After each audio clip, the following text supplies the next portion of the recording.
Gali Pertiwi. Saya mahasiswa Universitas Ahmad Dahlan dari program studi Pendidikan Guru Sekolah Dasar. Dalam kesempatan kali ini, saya akan menceritakan tentang legenda cerita rakyat yang berasal dari Jawa Barat, yaitu Sang Kuryang.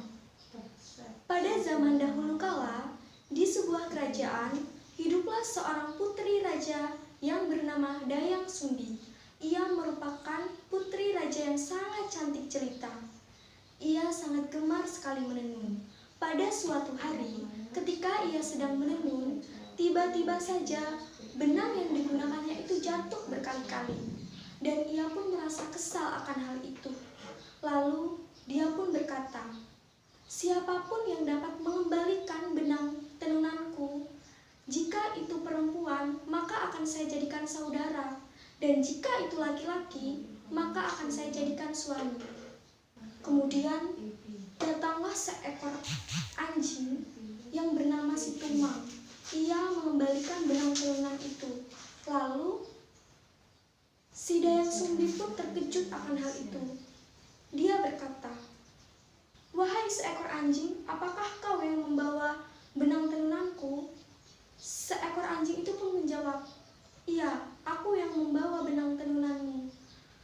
Lalu Dayang Sumbi pun tidak bisa berkata apa-apa dan dia memenuhi janjinya untuk menikahi seekor anjing yang bernama Tumang.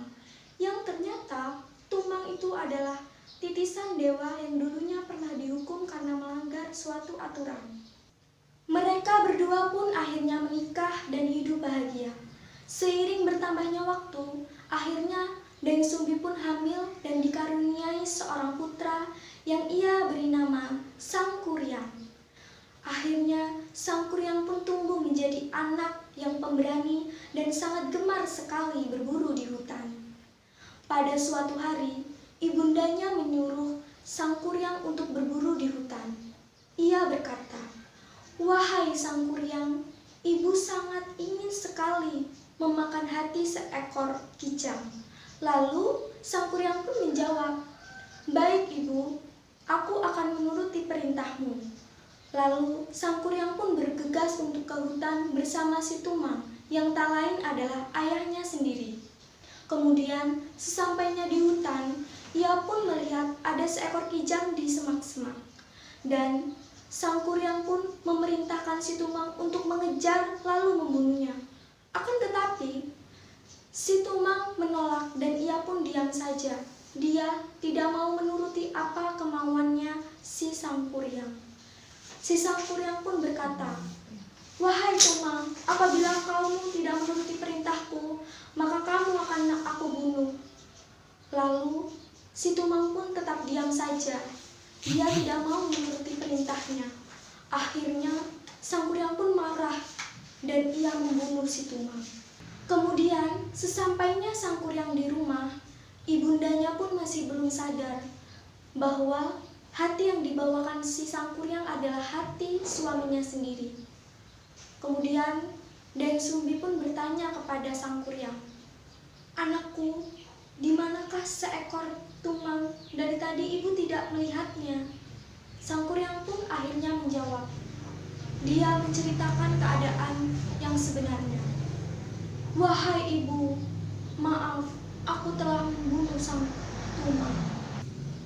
Mendengar cerita itu, Dayang Sumbi pun akhirnya sangat marah sekali.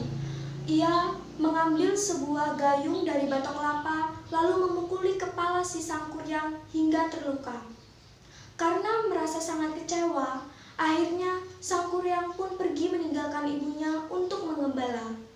Seiring berjalannya waktu, dari kejadian itu, si Dayang Sumbi pun merasa bersalah akan perbuatannya. Ia selalu berdoa dan meminta kepada dewa untuk dipertemukan oleh Sang Kuryang. Karena kesungguhan dari doanya itu, si Dayang Sumbi pun diberi suatu anugerah, yaitu memiliki kecantikan yang abadi untuk selamanya. Selama bertahun-tahun, akhirnya Sang Kuryang pun tumbuh menjadi seorang pemuda yang pemberani dan sangat gagah sekali. Ia pun berniat untuk pulang ke kampung halamannya. Sesampainya di tengah perjalanan, ia bertemu dengan seorang gadis yang sangat cantik. yang tak lain adalah ibunya sendiri, yaitu Dayang Sumbi. Ia pun sangat menyukai Dayang Sumbi dan berniat untuk melamarnya. Akan tetapi, pada suatu ketika, mereka berdua sedang berbincang-bincang di bawah pohon, dan Dayang Sumbi pun menemukan ada bekas luka di bagian kepala sang kuryang. Akhirnya, sang Dayang Sumbi pun menyadari bahwa sang pemuda itu adalah sang kuryang yang tak lain adalah anak kandungnya sendiri. Dayang Sumbi pun akhirnya bercerita tentang hal tersebut, bahwa dirinya adalah ibu kandung sang kuryang. Mendengar itu semua, sang kuryang pun tidak percaya akan hal itu. Kemudian, sang Dayang Sumbi pun sangat cemas dan ia berpikir untuk mencarikan syarat agar sang kuryang tidak bisa menikahinya.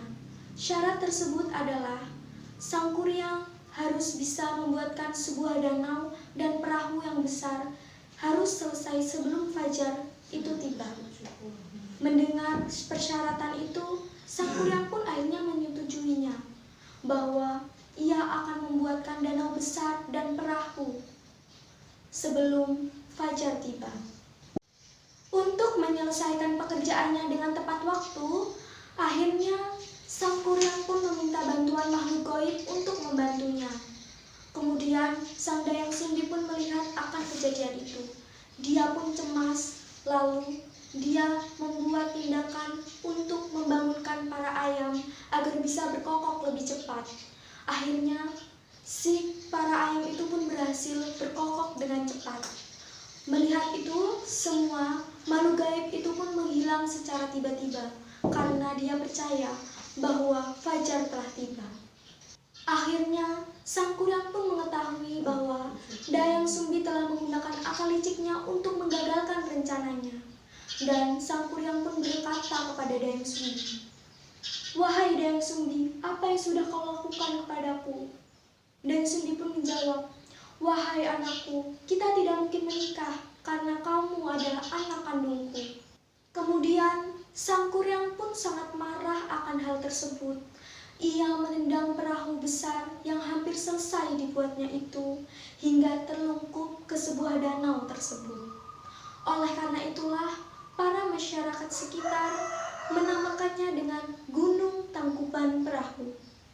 Baiklah teman-teman, itu saja yang dapat saya sampaikan tentang legenda cerita rakyat mengenai sang kuryang. Apabila ada kesalahan kata, saya mohon maaf. Saya akhiri. Wabillahi taufiq walhidayah. Wassalamualaikum warahmatullahi wabarakatuh.